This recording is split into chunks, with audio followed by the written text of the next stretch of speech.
Le décès d'une randonneuse la semaine passée l'a cruellement rappelé. Les Ballons des Vosges restent un massif dangereux. Les pièges y sont nombreux, même pour de simples promeneurs.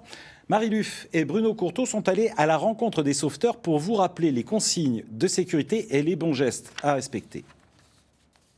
On s'arrête là, nous les enfants. Lola, tu vas pas trop loin, c'est trop dangereux si tu glisses, hein, surtout. Pas facile Voilà, de allez, résister. reviens vers nous. La tentation de s'approcher est grande, mais cette maman a bien conscience des risques.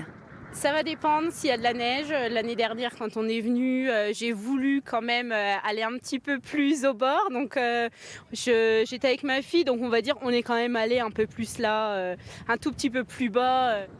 Car les corniches sont particulièrement dangereuses pour les randonneurs. Le vent va souffler la neige au-dessus du vide. Évidemment, le promeneur qui ne connaît pas le massif, qui n'est pas vigilant, marche sur la neige, il ne s'aperçoit pas qu'il est au-dessus du vide.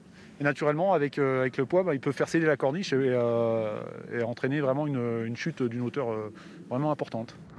D'où la nécessité de bien préparer son itinéraire et de ne pas s'aventurer sur des chemins impraticables. Malgré l'apparente accessibilité du massif vosgien, les dangers sont bien réels. Alors quelles sont les règles à suivre en cas d'accident ?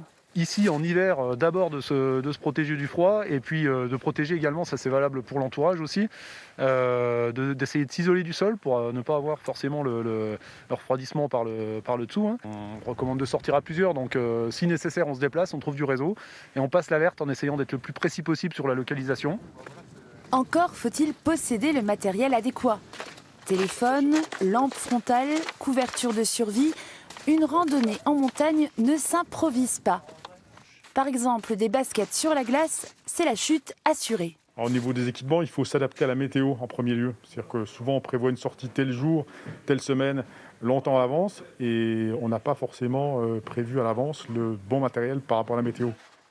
En montagne, par précaution, toujours prévoir un dispositif pour être plus facilement repérable par les secours en cas d'avalanche.